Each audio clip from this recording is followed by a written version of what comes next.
There you go.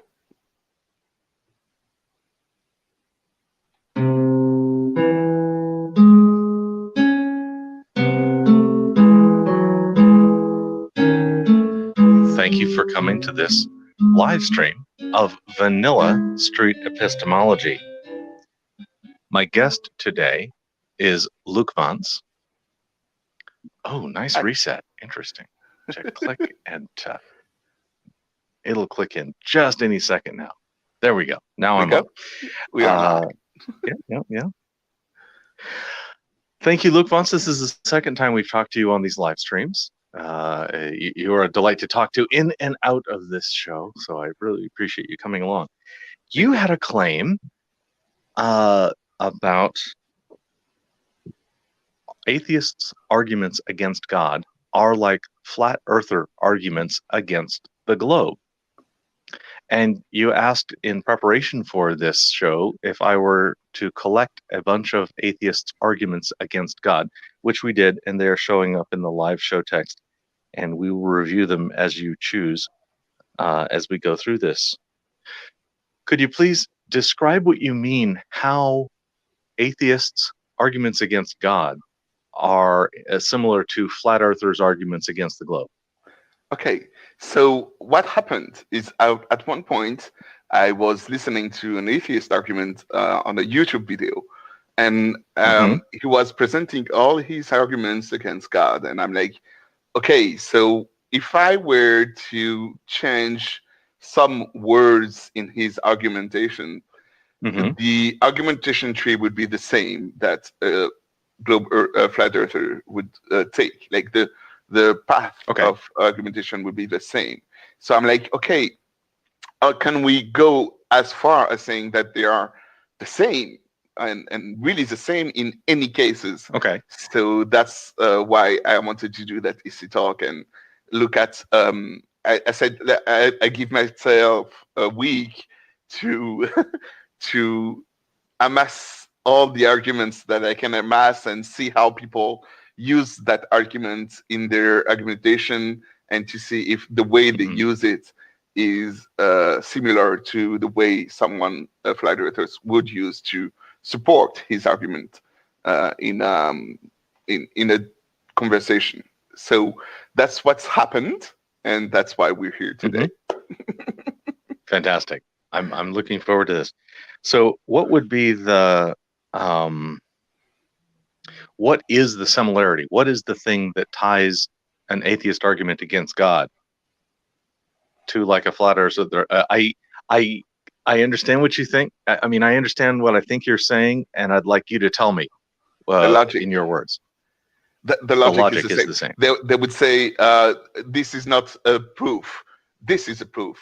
And this is not true because of this and that reasons why your proof is invalid. They both have the same way to argue against the other side. And since we have flat earthers, arguments are a minority group.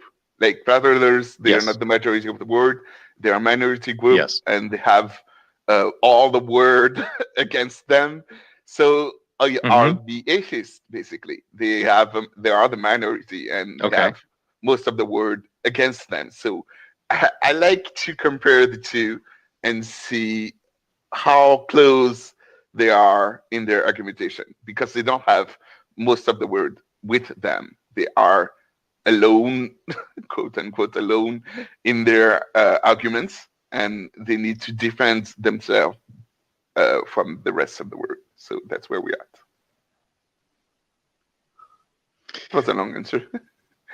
I tried to make it short. I appreciate that. And yes, thank you, Reed. We will fix that. Apparently, we have an inappropriate description that we will have to copy and paste. Okay. My bad. I didn't do all my homework exactly right. The ways in which these arguments, one of the things that I see is a commonality in flat earthers' arguments is to look at the globe model and poke holes in it. They don't usually give positive evidence for their side. They present negative evidence against the alternative. Is that part of what we're saying? Okay. It is part. I heard some flat earthers giving experiences that they made themselves that proved that the Earth was flat because they made the experience and they did the thing themselves. And I had also in atheists say, I did go to church. I went and asked questions. I prayed. I did stuff without ever finding God. So yeah, we have those two type of people, those who say just poking holes in what ever claim they are presented, and those who said I tried stuff and the stuff I tried didn't work. Okay.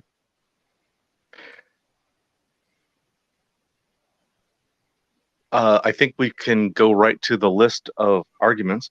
If somebody would be so kind as to take maybe the first one that's in the live show text, put a dash in front of it so that we can easily put it up. If I spend a lot of do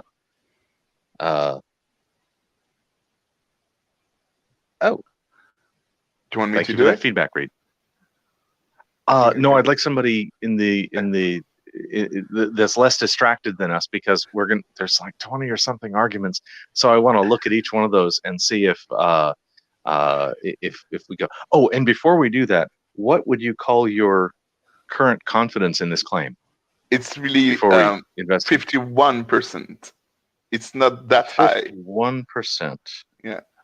Very good. All right, so we'll put a mark in the ground at 51% and come back to that. Thank you.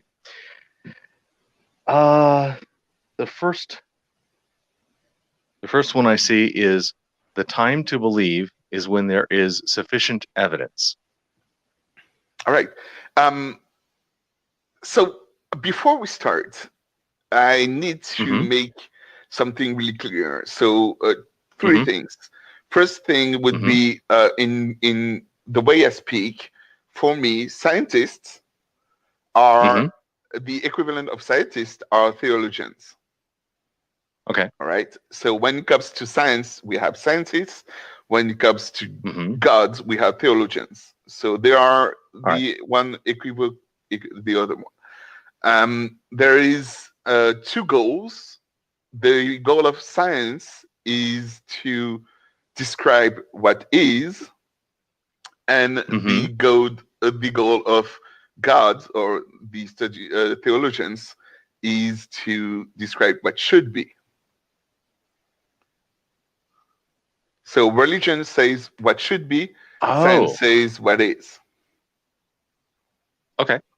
Okay. All right. So once you have that in mind, I will go back to it along the line, because it's how I will use it a lot. That's what happened the last time I tried. So let's see what it goes. So the time to believe is when there is sufficient evidence. What's happened when I talk to atheists about that, I have I ask the question, what is evidence? What kind of tests are you thinking of when you say sufficient evidence?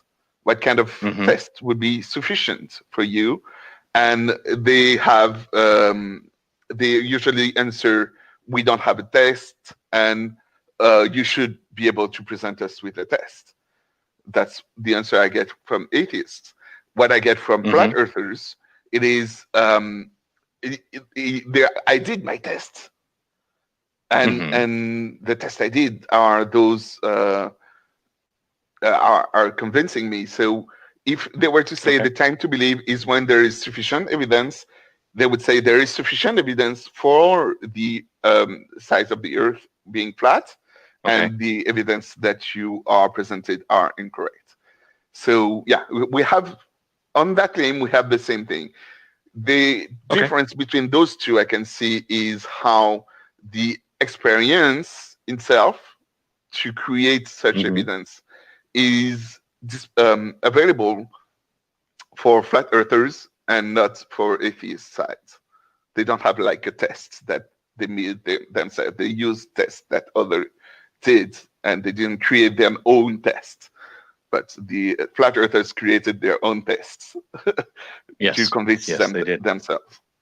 Yeah, that's the difference. Yeah, and I think. Yeah. All right, very good. Do theologians create their own reasons for believing?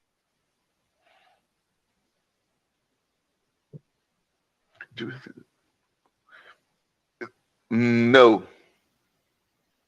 No. Okay. Dadas, if you're typing those, you can type them well ahead of time, even stack them up, and it's when I promote them that they end up going to the screen. So if you type them ahead of time, it won't negatively influence the show. Thank you. The problem of evil. Okay, so that one is basically the way I understand it. Correct me if I'm wrong. They say if there is a God that is all loving, how come there is evil in the world? Basically, that's what it says. It's really only an argument against God being benevolent or omnibenevolent. Yeah, of course. And so it's a sub thing. Mm-hmm. And of course, it's the God we're talking about is a Catholic God, because I'm Catholic, so it's a good thing to put out there. And so atheists would say they would say there is a difference between the definition that you gave to the God and what happens in the world. That's what the problem of evil is because of the definition you gave to the word, the God, which is benevolent, and what happens in the world is there is evil in the world. Sorry for my French is coming back to me a lot today. I'm French. That's okay. Yes. All right. So my French is really bugging me. So they say there is this definition, and there is proof that this definition is wrong because of that. And this is something that you can find also in flat earthers. They would say there is a definition of a globe Earth, and there is something that you can see and experiment yourself, and it doesn't show it shows to you that it's illogical to think that the Earth is spherical. Yeah. So we have very good. Similarity. Inconsistencies in the Bible. I might expand this to say the Bible is being used as proof for God, and if the Bible is inconsistent, then the Bible could be incorrect when it defines God, something like that. Yes. So what they do when they use that argument is saying that the thing that you describe as correct is incorrect because this and this and that. And the comparison for the flat earthers, they would say, okay, you have this equation that you presented to me to prove that the Earth is spheric. So here are the poke and holes in that equation. That's what we said at the beginning. They will poke holes into your equation and say, you see, it doesn't work because it's inconsistent. You're in such and such situation. There is inconsistencies in your equations. Yes, I often hear the argument from flat Earth that includes the formula 8 inches per mile squared, which for my math, that's like the amount of curvature should be 8 inches per mile squared. Okay. Which really only works at very small levels because that formula describes a parabola, not a circle. So it is an approximation that is very wrong. As soon as you get more than maybe a few tens of miles, the result diverges quite a bit. So I can agree with your analysis on this one. Unfalsifiability of the God claim. Yes, Dadas, I see you, and I want to talk to you later about falsifiability and unfalsifiability. I saw you talking about that earlier this week, and I'm fascinated by your rejection of falsifiability. But I'm speaking to Lukvance, and that's not a but. I don't need to say but. Thank you, Dottis. I want to talk to you about that later. And what do you see about unfalsifiability of the God claim? So the argument here is that there is no way for us to prove that your claim is false. Okay. And that's why that's how I understand that phrase. So when an atheist says there is no, please tell us, basically they're asking me to tell us how they could prove how my God is false. And every time I give an answer to that question, they come back and say, well, that's not valid, it's invalid. So we come back to the first one, which was the time to believe is when there is sufficient evidence, the first claim we observed. And we have the same trouble where they would say it's not enough. Whatever you present isn't enough. It's not enough. So they would say it's unfalsifiable because whatever you present to falsify it doesn't convince us. That doesn't that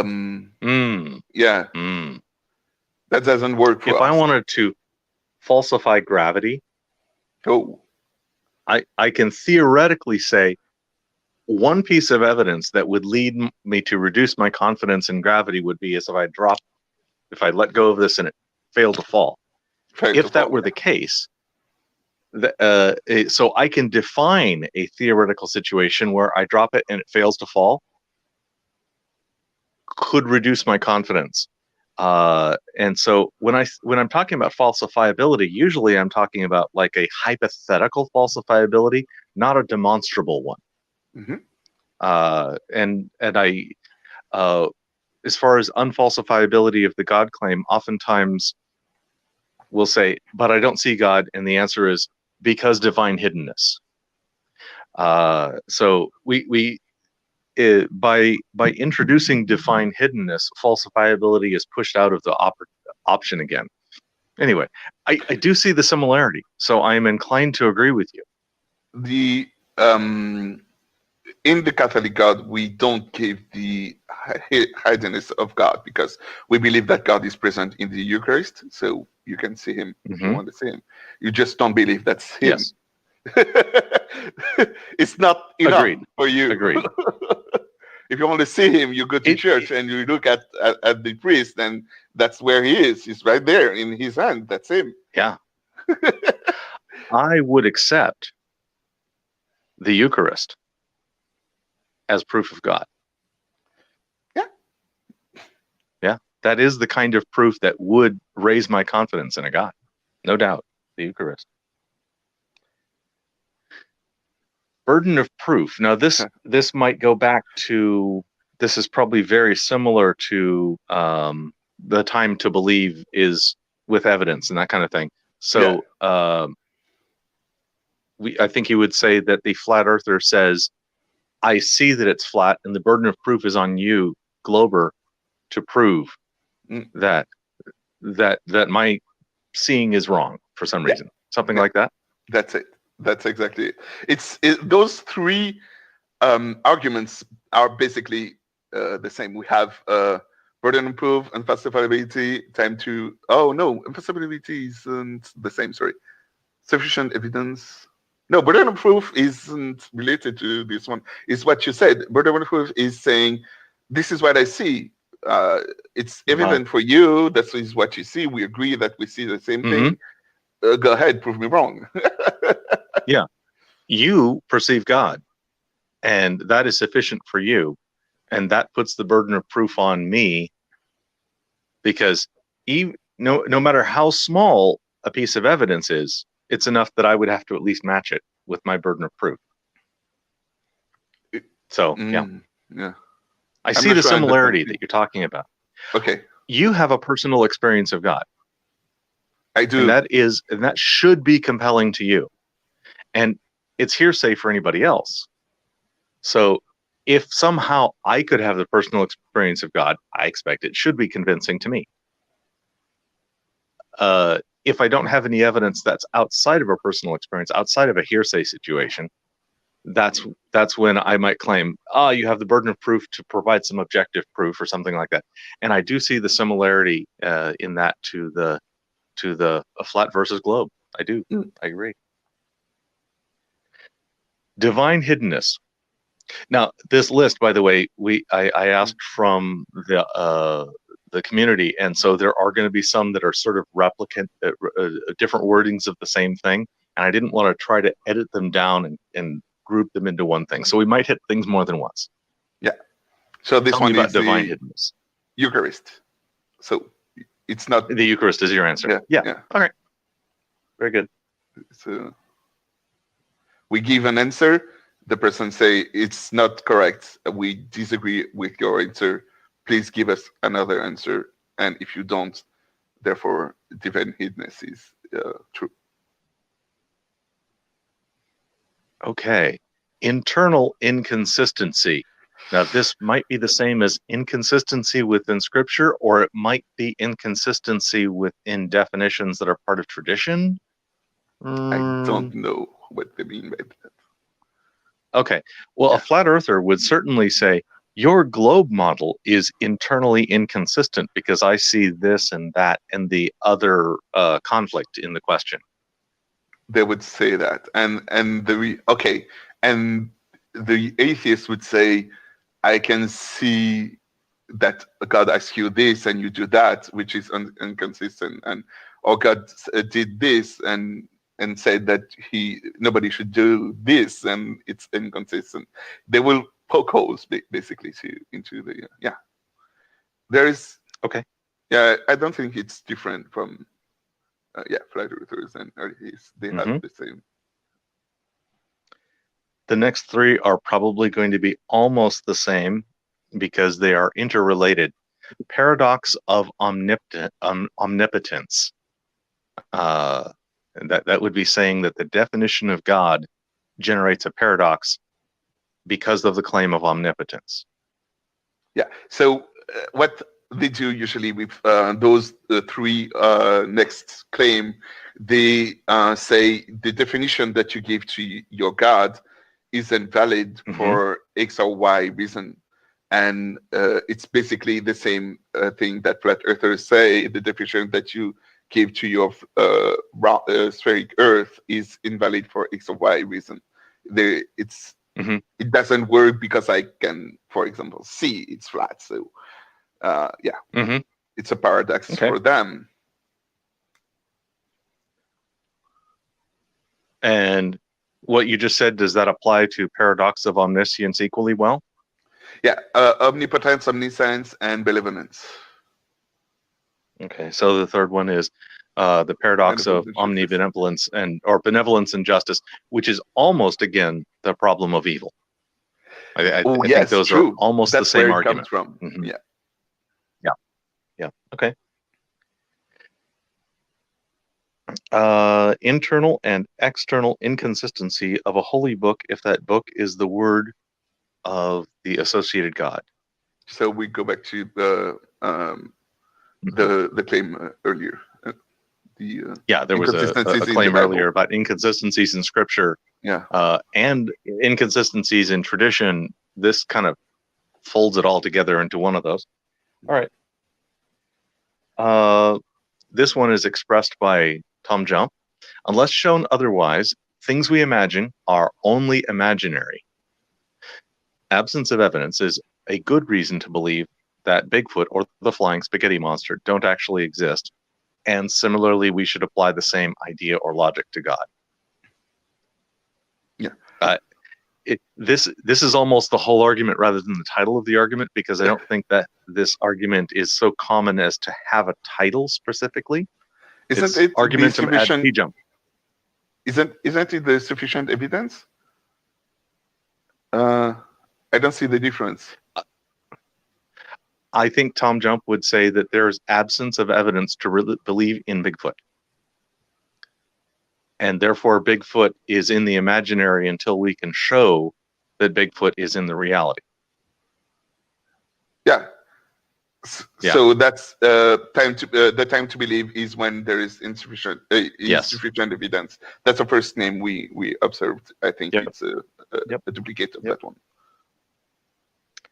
Okay, and now for really short, Hitchens' razor. So that's one you have to tell me. I don't know about it. Yeah, explain it. Okay. Hitchens' razor says that which is asserted without evidence can be dismissed without evidence. Yeah. So in the case of the flat earther would say the globers have not given sufficient evidence to show the globe.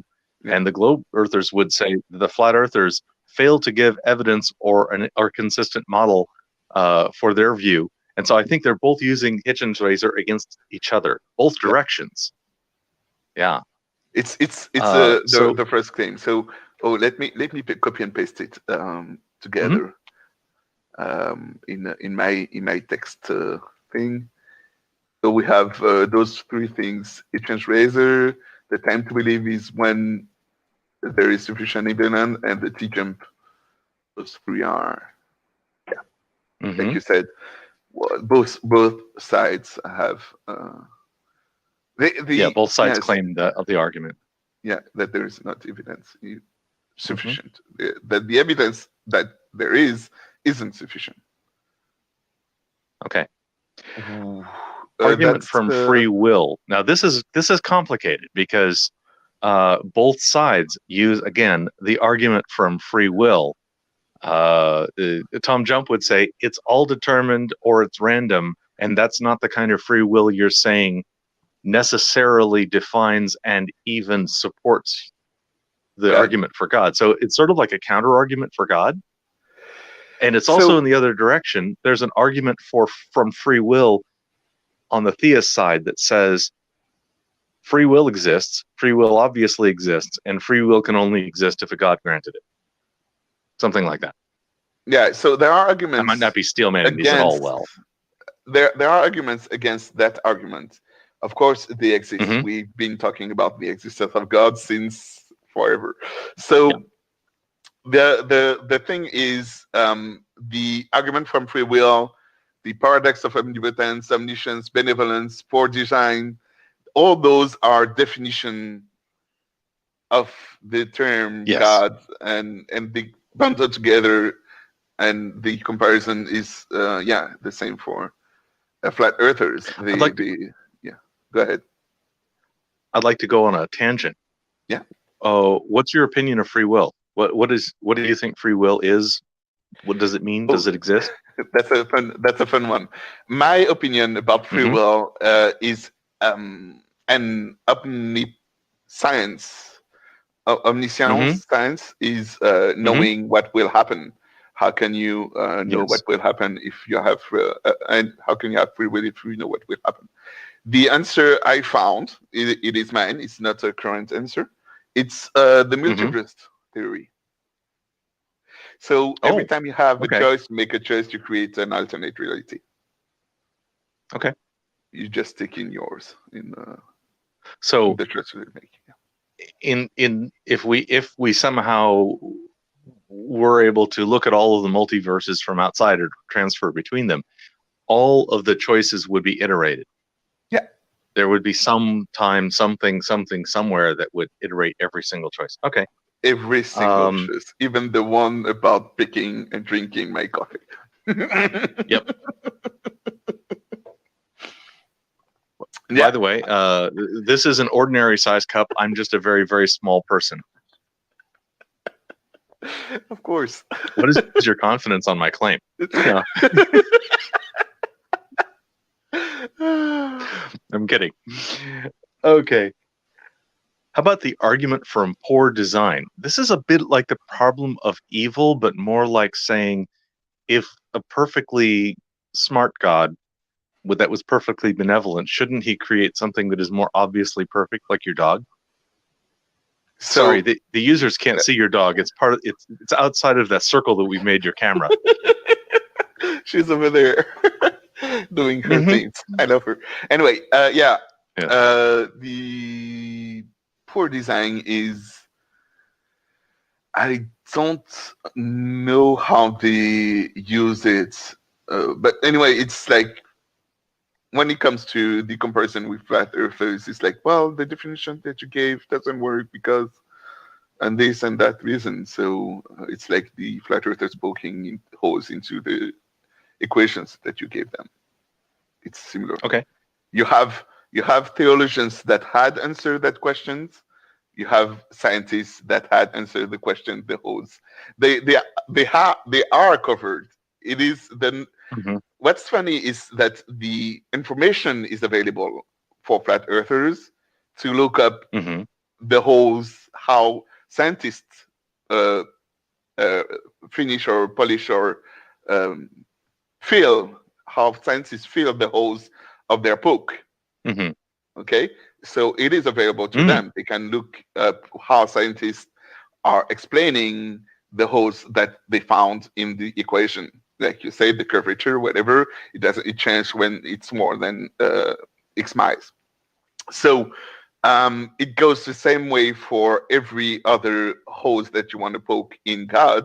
Those explanations exist. You just have to look up for the theologians who explained it. And there is more than one, and there are many of them. They agree. That's how you explain the poor design. There will always be scientists. There will always be theologians that disagree with each other. They say, no, yeah, I know that most of my colleagues agree on the correct answer, but I disagree. I have my own opinion, and I will explain it to you with long text and logic how my view is correct instead of theirs. Okay. So we have that in scientists, and we have that in theologians too. So yeah, similarity, like really, really the same thing. It's the same thing. Okay, very good. I think this might actually be, I'm not sure where we are on the list. Slavery. Yeah, that's where we're at. I think that's sort of like an argument against biblical morality, because almost everybody in the modern world intuitively just is really certain that slavery is wrong. And how could it be that in Exodus 21, it gives the rules for slavery and how much you can beat them if they don't die right away and stuff like that. Yeah. So if the Bible condones slavery, how could the Bible be moral? I think is like the argument. It's like, how could your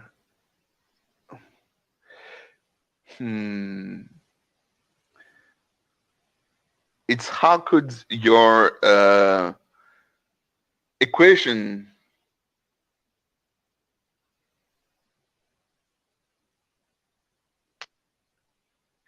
hold?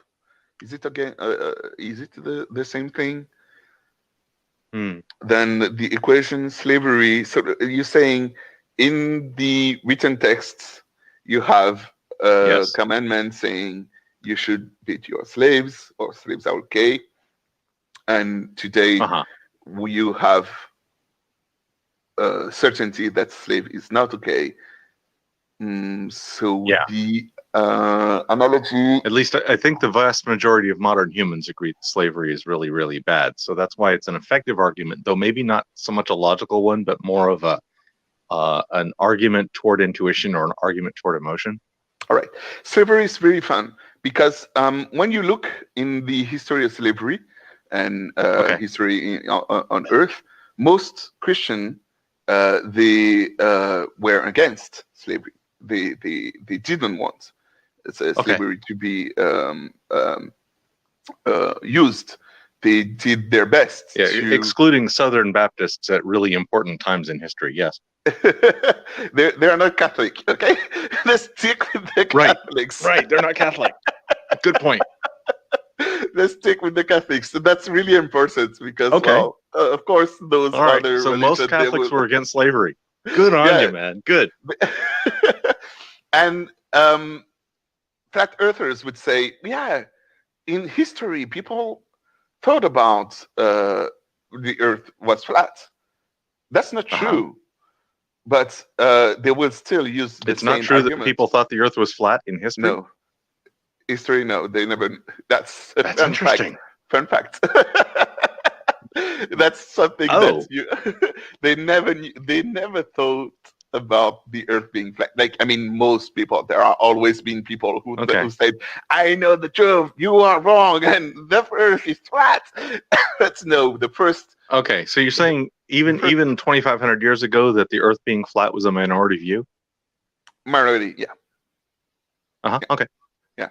So the flat earthers would say, well, how could you explain that you change your mind between the past and today, and when we come back today with the truth, and you say, well, it's incorrect. So slavery would be how you change your mind from the past to today, and if you were, like, the comparison is similar. They make a mistake about their claim in the past. Both of them, the atheists and the flat earthers, they make a mistake about their claim of what happened in the past. So I'm hearing that in reality, back in the ancient Near East, in Palestine and where Exodus was written or something, that slavery was not normalized. Is that correct? Slavery was a minority view. That the fact that you could beat your slave was a minority view. Okay. And the fact that Catholics in history are for slavery or promoting slavery is false. They don't promote slavery. Okay. They go against it every time they can in history. What was somebody asks, what was the majority view about slavery? Sure. And let me just pick from the time like 2,500 to 4,000 years ago, that kind of zone, because that's the part where I don't know, because of the Catholic. I know about the Catholic views. I'd never seen about the so it goes 2,000 to today. So okay, so that's only 2,000. So this only goes back to 2,000. Well, from Christ. Yeah, and maybe establishing Peter as the first pope or something. Yeah, from there, because Jesus said, "Love each other." That phrase. So based on that, slavery didn't make sense anymore, and it goes from there. So yeah. History. I'm remembering Paul. Yeah. Oh, go ahead. I'm remembering Paul with Philemon. I'm stepping on you. Go ahead. You go ahead.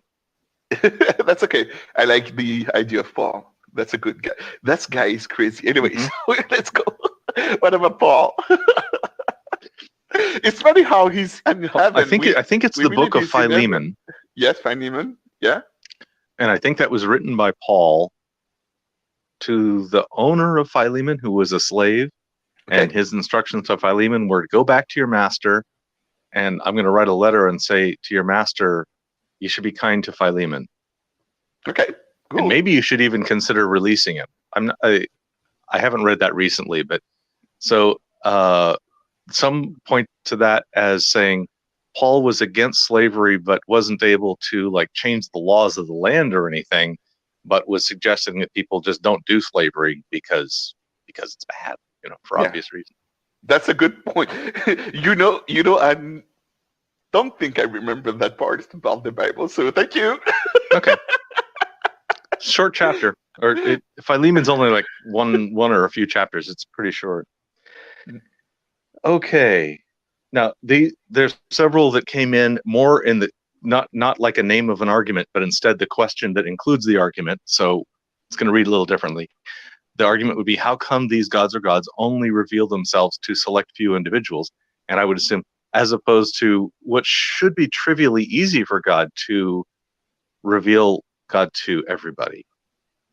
And maybe you're going to say that God is revealed to everybody if they're just not rejecting him, maybe? They are. That's what's happening right now. The God is revealed to everyone. You can go to church and look at him. He's revealed. You can see him there. But that's you who said, no, I don't want to believe that. So if I put myself in the right mindset to do the Eucharist, I could have God revealed to me in the Eucharist, for example. Yes, that's what the truth is true, whether you want it or not. That's God who's there. Okay. That's true. So if you even if you don't want it, that's him that's present over there. That's what we know. Somebody would say we believe, but we know it is true. Is God that is there. So when someone say reveal themselves to a select few, it's not a select few. It's everyone that it's everyone can. He's revealed to everyone. It's like people like on the flat earthers. It's the equations are there for everyone to see. It's not a select few that are revealed the circumference of the earth. It's everyone. It's the information is available. It is revealed. You don't have to. You just have to accept it, and that's the hard part. Accepting the evidence that is proposed. Okay. Could you reword this argument or paraphrase it in a way that would sound like a flat earther arguing against the globe? So, how come the shape of the earth is only revealed to a select few? Okay. So only the people that go out into space have seen it themselves, maybe. So it's only a very small number of people. Or the mistake in that question is that they say that it is a select few when in fact it's not a select few. It's most of the word so a flat earther would do the same mistake and say, well, just a select few have the knowledge about the shape of the earth being round. How come they are just a select few? In reality, it's not so true, but you understand. That's how it would be presented as a flat earther. So I'm not sure if this is an argument against God. So if it isn't, we can just exclude it from the list. Why obey a god or gods that may or may not be true? Should you obey if you're uncertain of the result? It's hard to not answer a question when asked. So it's okay to answer the question, and then we can judge whether or not it has the similarities to a flat earth argument. That's fine. That's it. So heaven and hell is the answer to that question. And so Pascal's wager. Occam's razor. Yeah. Pascal's wager. Pascal's wager. If we are uncertain in one direction that we bet, we have everything to gain and nothing to lose, and in the other case we have everything to lose and nothing to gain. Correct. I think would be the way Pascal's would work. Okay. So the flat earther would say, why believe that a lie, like that the shape of the earth is spheric, since it's a lie. Yeah. Why should we believe the earth is a sphere when it's not obvious to us? Yeah. When we have reason to have doubt. I see. Why would you do that? Well, because of the consequences. You won't be able to fly. Anyway, so that's the answer to the question. Right. It's really, really clear why, but that's how they would formulate the question. They would say, why do you obey these laws? Okay. What is the need? What is the need for a god or gods would be another argument. Yeah. Or maybe the same. I'm not sure it's exactly an argument, but it's tangential to the one anyway. Isn't that the same thing? Heaven and hell? The Almost. Answer? I'm totally willing to say that the answer to this one is the same as the answer to the last one or two. Yeah. Heaven and hell, and for the flat earthers, it would be, well, what is the need to believe that the earth is spheric? Well, to fly planes. Here's one that wasn't in the original list. Should these reasons back Muslim theologians just as much if they have explanations for them? So this is an argument saying, how can you choose between the Catholic and the Muslim God given your evidence? So the flat earthers would do the same question. How could you, why would you choose your scientists instead of these scientists? They have different scientists that disagree with each other. Most of scientists agree that the Earth is spheric. And why would you choose those scientists instead of those who say that they're not spheric? So because some of them are wrong.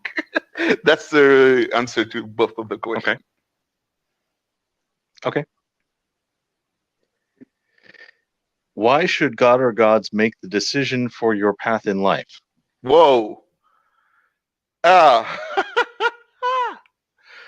It's not. Oh, shit. Okay. The answer to that question is God doesn't make a decision for your path in life, because we talked about free will, and from that he doesn't make the choice for God provides all the paths. You choose your paths, is what I'm hearing. Correct. That's it. Let me move a little bit like this. That's okay. That's fine. The equivalent for the flat earthers.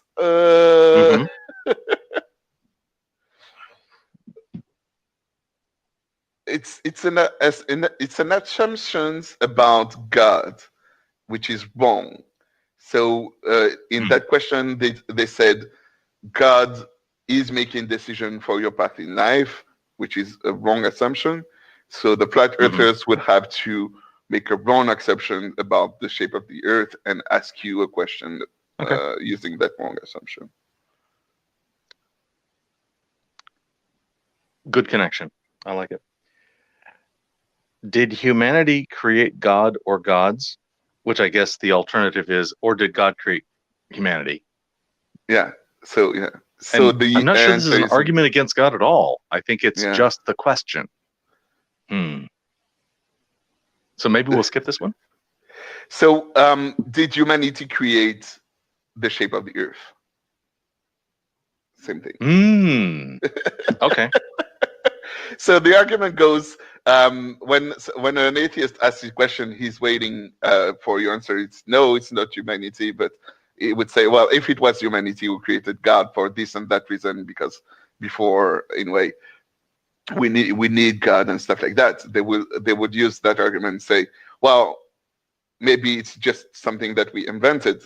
So the flat earthers would do the same thing. They would say, well, did humanity create the shape spheric of the Earth for that or that reason? And they would give reasons. So maybe it's a lie, and the truth isn't that the Earth is spheric. It's flat Earth. Okay. Would humanity maintain a positive direction in life without a God or gods?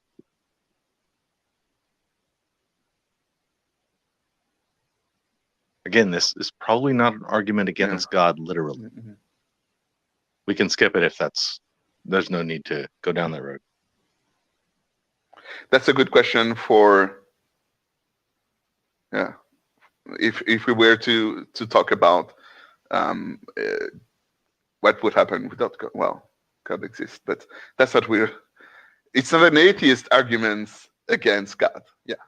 It isn't. It doesn't really qualify in our list exactly, so I'm happy to move forward. Here's another one that doesn't qualify in the list, but it's a question from the audience. Could you further explain the difference between revealed and apparent? I don't. Is revealed something and apparent? Were those terms you were using? If I was, I don't know in which context I use them. So okay. It's I don't understand the question. I'm sorry. What is revealed? Okay. God is apparent in the Eucharist, the Eucharist part. Okay. Was it about that? I don't understand the question. I'm sorry. That's okay. Yes. By the way, Ragnar, yes, YouTube live chat is turned on because when I attempt to change it from an Android, it does not accept the change. And I haven't grabbed a Windows machine to fix that before this morning. Yes. If we cannot know the truth of the earth by looking at the straight horizon line, can we know the truth about God by listening to theologians? Yes. Okay, how do we know that theologians have the truth about God? For the same reason we know that scientists have the truth about the shape of the earth. We trust them. Okay. So the scientists who give us information about the shape of the earth will give me data that I can check for myself. Yeah. Like I can use a telescope with a for example, a laser pointer. The kind of mount that rotates around the same pole as we are. And wherever I set it up, and if I line it up to where the stars are moving correctly, that angle will always be the same as my latitude. That would be an example. So I can check it for myself. In the case of theologians, is there something like that? And maybe we're back to the Eucharist, or maybe something else. There are as many things as scientists could come up when they want to prove. They have they're crazy people. For me, theologians, they are people who study the Bible and know what is true, and that's what they propose in life. Basically, it's knowing which part, how to interpret it correctly, so they have proof that you could test for yourself. Okay, so there's a clarification. The clarification about revealed and apparent was Guest saying, and he paraphrased, just look around, evidence of his existence is everywhere. And that was the difference between revealed and apparent. So I think there's an assumption here that you could be looking at a particular fact, a particular observation in the world, and saying this is proof of God, this is an example of proof of God, and somebody else might say it's not an example of proof of God because I have an explanation that does not include God that explains it. Like it used to be with Zeus.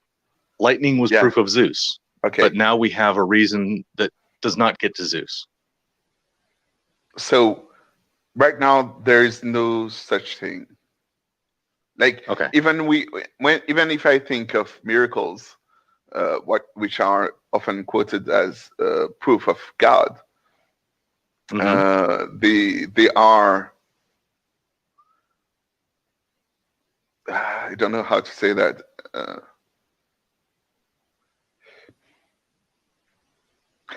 I don't think I understand the question.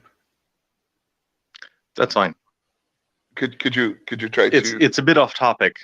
Okay, it is. I think it's a bit off topic because the main claim that you're making is that arguments against God that atheists might use are similar in a very important way of essentially just attacking the opposing position as opposed to actually providing evidence for one's own position. Yes, there is that part. And those who propose their own position, like their own experiment that they did, they are not listening to the theologians, the scientists of the religion. Yep. I'm going to quote Doug of Pine Creek. I don't know if you're familiar with Pine Creek. He's one of the SE-related channels that I really like. Oh, you were on Pine Creek a week ago. Yes. You told me that. Yeah, you had a 20-minute talk with him. Yeah. Doug of Pine Creek. He's awesome.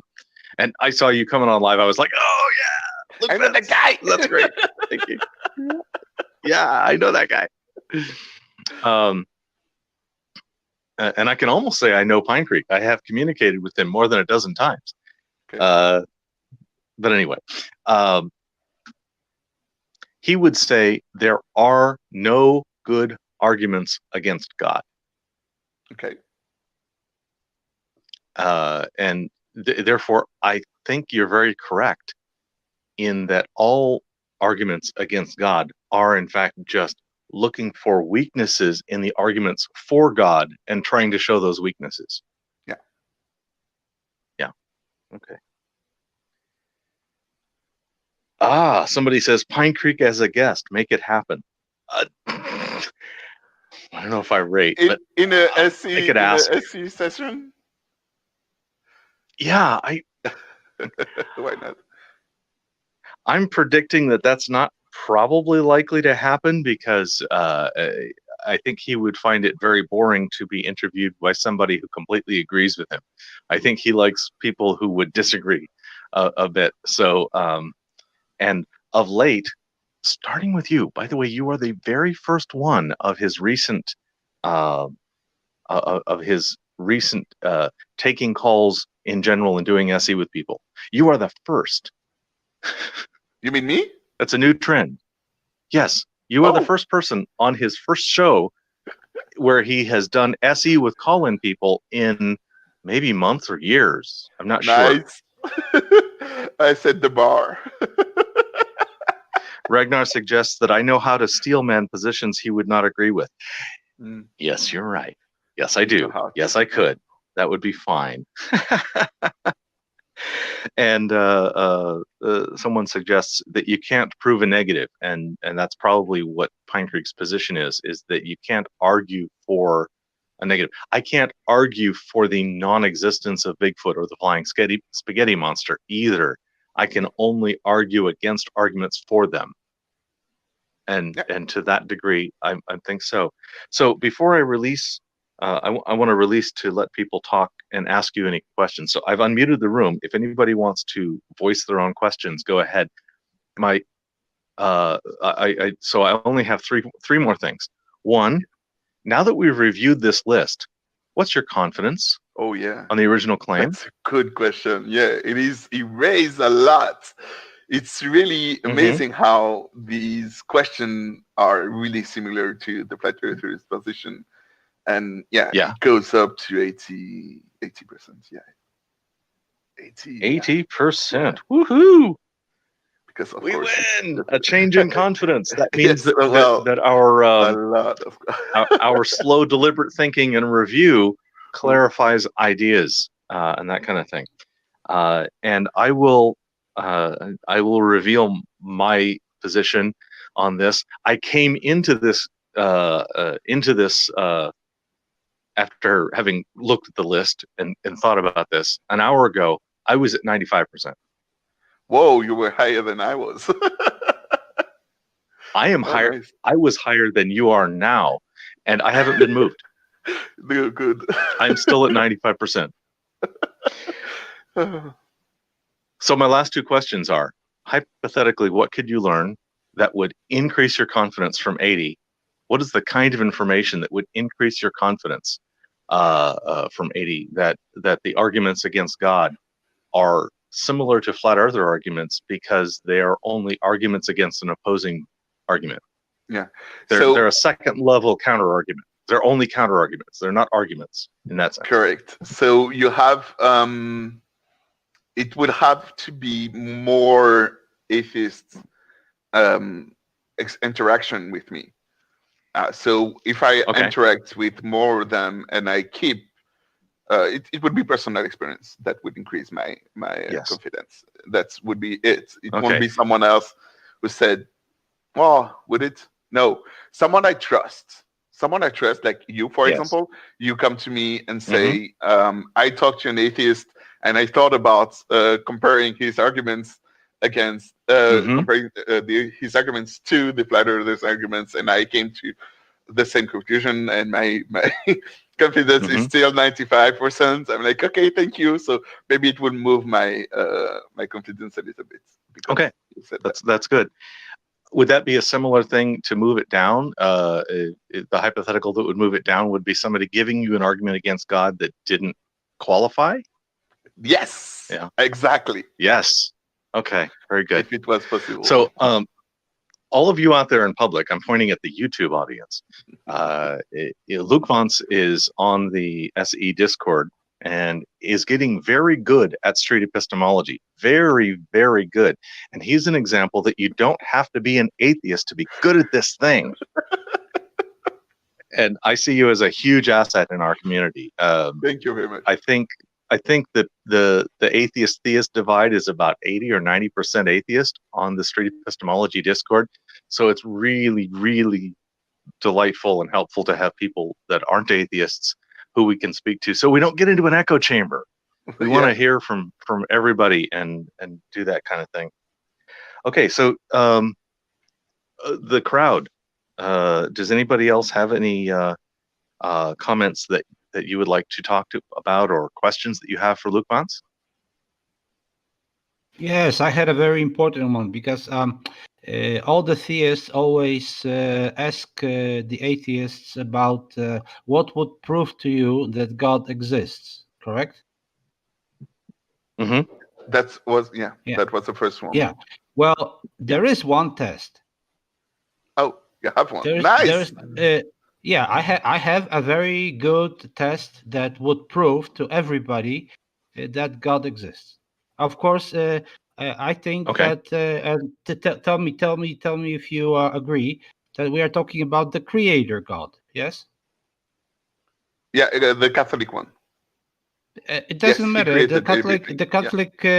I used to be a Catholic, so I know what the Catholic faith is about, and I know that God created the universe, basically, right? Yeah. So the only test. Now, the conditions of the test must be that I am alive, so that I could see the test, right? Okay. See, understand it. Yes. Do we agree on that? Go ahead. I'm listening. Yeah. Okay. To do a test, you'd have to be alive in order to perceive the test. There's only one thing that such a seems God can absolutely do. Clear.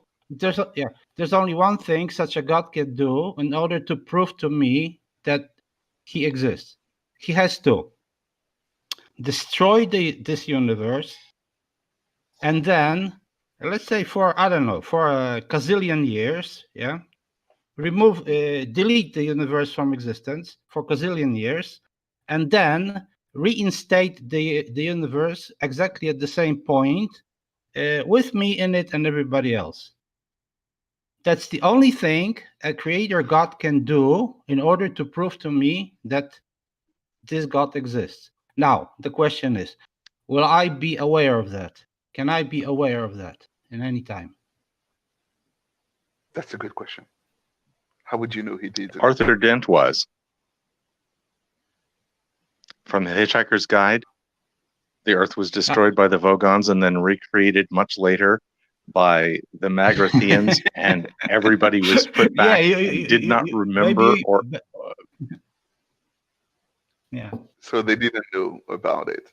That's what happened in the book? Everybody who was on Earth didn't know about it, but Arthur Dent and Ford Prefect did know about it because they went to Magrathea during the interim. I mean, this is a fiction story, but this is an example that fits. Another planet? When it happens? Is that what it is? Yeah, they went to actually the place where Earth was created by the Magrathians.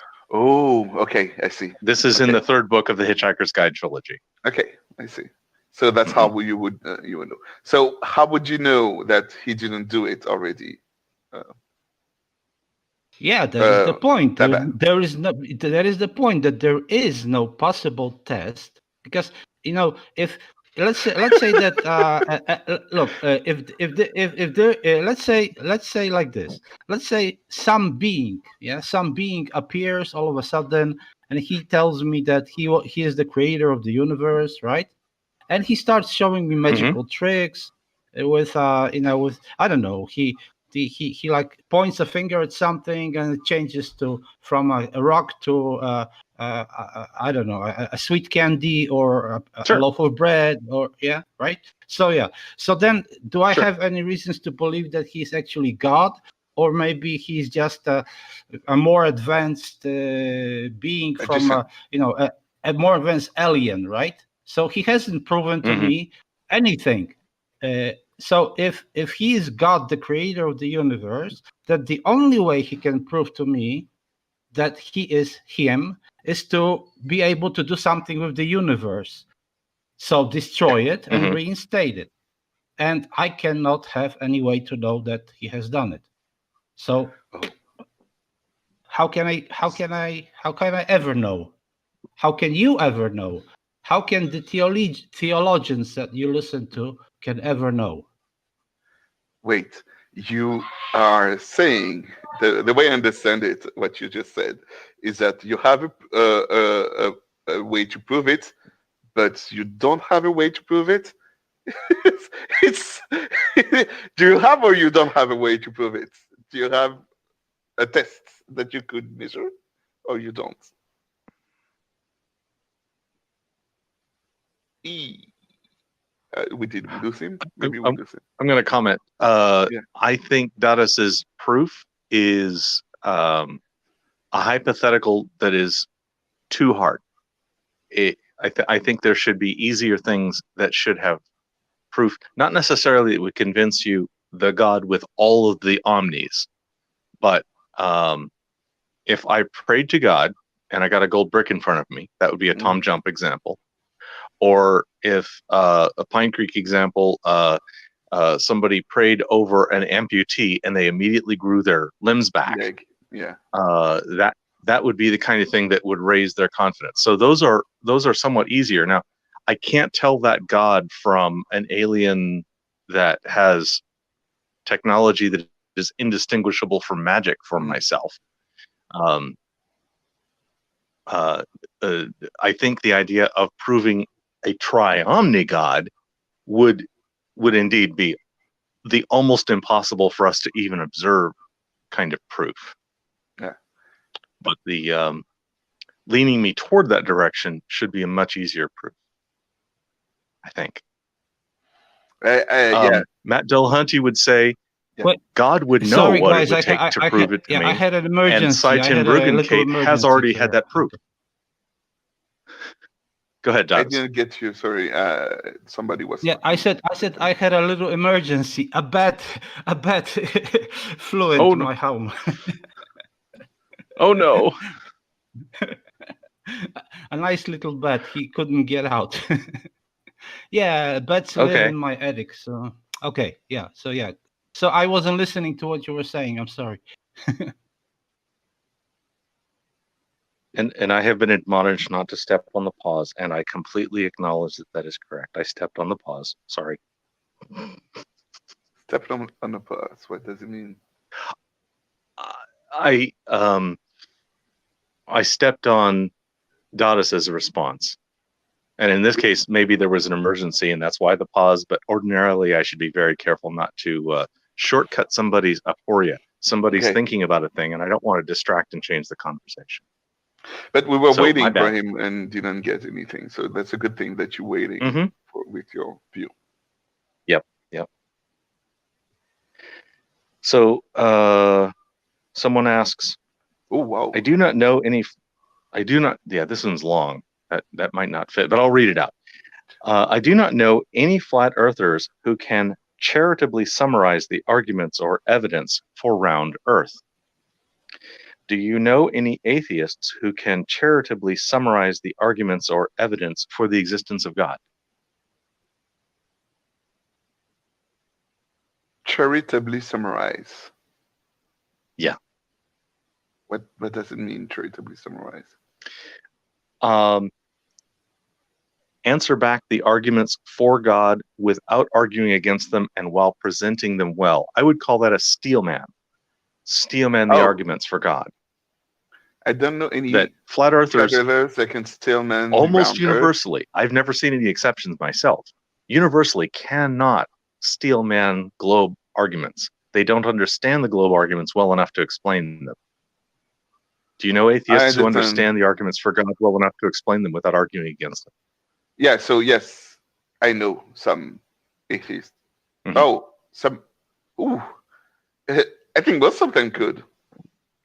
I mean, really? Most of the atheists I've met could steelman the existence of God because they had their experience in their lives. Like most of them, some of them didn't. Yes. They converted to atheists, so they were with God before and then converted to. So it would be easy to. So okay, so what he's saying with that question is that they are not such alike because flat earthers wouldn't be able to do stuff that atheists would be able to do. So I like the way this question is. I know flat earthers who would be able to still man the round Earth. That would be good. So I know atheists who would be able to still man the existence of God. I would be able to know to. I know some flat earthers who would be able to still man the round Earth. Yeah, still the same. By the way, I very much agree that almost everybody who bothers to call themselves atheists are ex-theists, and people who were never ex-theists, who were never theists, rarely bother to publicly declare the label. It's not an identity thing for them. So yeah, that's I do agree. If you say you're an atheist, you're probably an ex-theist. 80%. 80, yeah. There's a good 20% of people who say, I'm an atheist because I never heard about God before. That's what we have, those people who go to those places without internet and stuff like that. Uncontacted to talk about tribes. God and spread the good word out there so they will know. And they won't be able to say, I didn't know once they're dead. That's a big thing for us, Catholics at least, is giving the truth, saying the truth to those who don't believe and say, this is the truth. Now you are not convinced, but you have the knowledge of the truth. You won't be able to say when you die and you are in front of God, I didn't know. You won't have this possibility. You'll be stuck with, I knew and I chose not to believe. Nevertheless, that's why it's really important for us to. And also, there are a lot of converts out there. So, in the Christian church, we're enough over an hour that I'm going to shoot my follow-up questions. Do you have anything else you'd like to tell me or the people listening before we go? So let's go back. I want to reconvey how scientists and theologians are the same thing. Science is trying to say what is, and religion is trying to say what should be. Those two things. I'm a Christian. I'm a Catholic. I believe in God of the Catholic, the all-knowing, anyway, all those things. And the argumentation I had today with the SC talk is reversible. We can switch the word atheist with theists instead. So it would still, yes, that's how it's crazy, that claim is so crazy that I also have a 50% confidence in the fact that theists have arguments are like flat earthers. But because of the Am I about to get homework to make a big list of arguments for God? Oh. I'm okay with that. Yeah, that's good for God. Yeah, you have prime mover, those arguments that's old as Earth. Would we like to do this on another stream and take that? Let's go. Do you have time?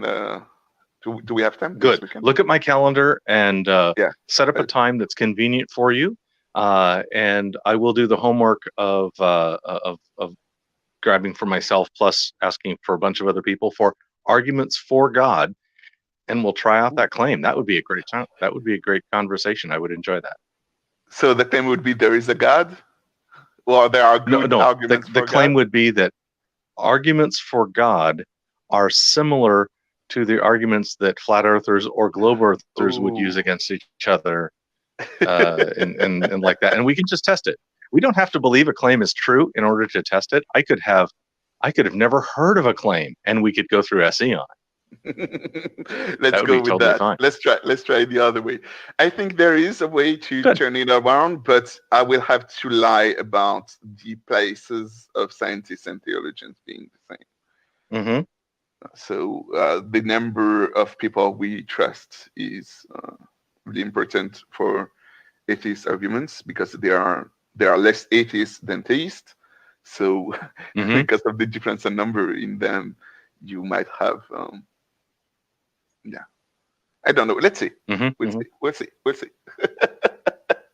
Maybe I might have to. I'm gonna read it. Diminish my confidence in the claim after the SC talk next week. I don't need you to have a positive or negative confidence if we're just reviewing the claim. This is not about being right or not. This is about looking. Yeah, that's fine. Let's look. I have observation from the audience. They seem to play fast and loose with they know it but don't or can't see it. Conflated with they don't find the claims convincing. That's probably not something you have to answer. Both sides do that. Okay. They know it. And maybe all four, because we're talking about atheists and theists, and we're talking about flat earthers and globe earthers. And yeah, I can see that. Yeah. I can see that maybe all four groups have some of that.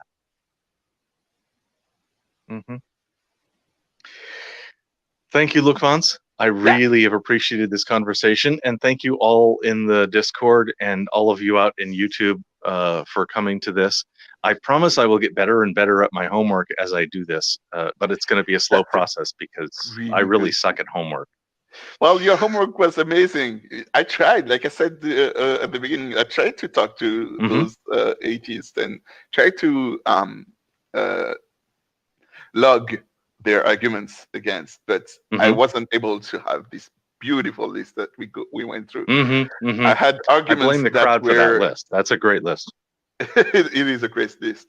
I had an argument about, like, just before we talked, I had an argument about how circles don't exist, therefore God doesn't exist. That was an argument that I had, and the other one was the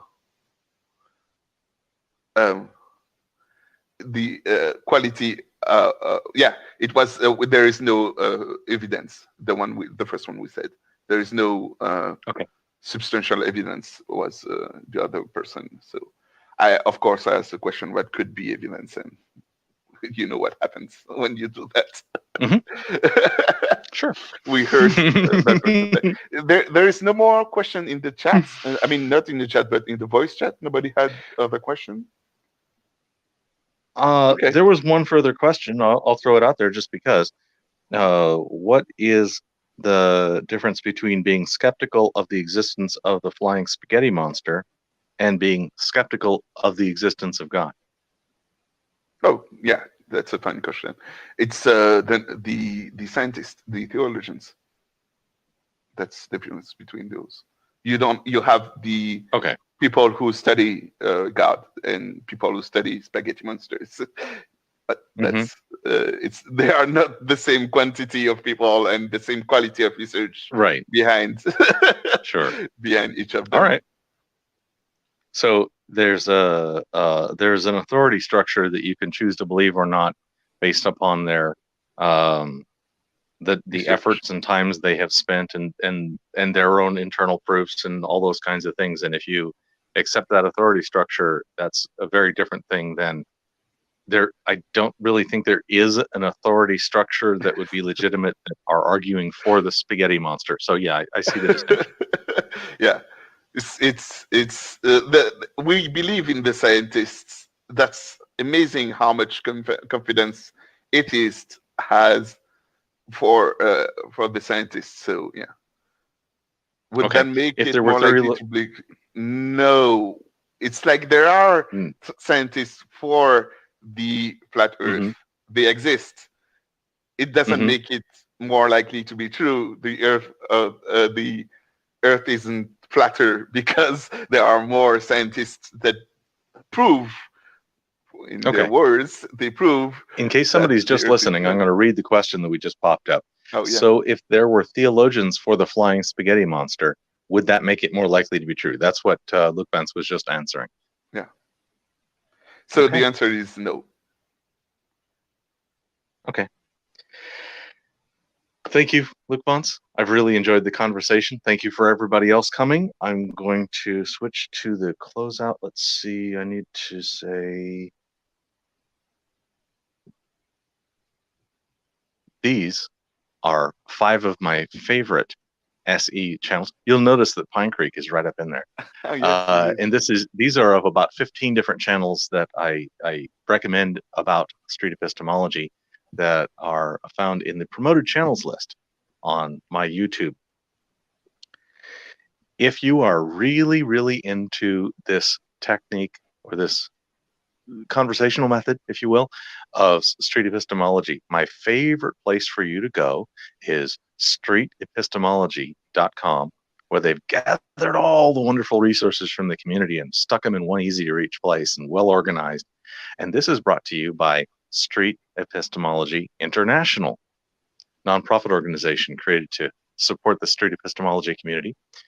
They are also the producers of the SE podcast, for those of you who like your street epistemology in audio form. That's a great podcast. So thank you very much for coming to this. Better put the music up. Thank you very much for coming to this vanilla street epistemology with Lukvance. If you would like to be a guest on my show for Vanilla SE or any of the other of the 8 categories that I have that are all about street epistemology, I look forward to hearing from you. Thank you very much.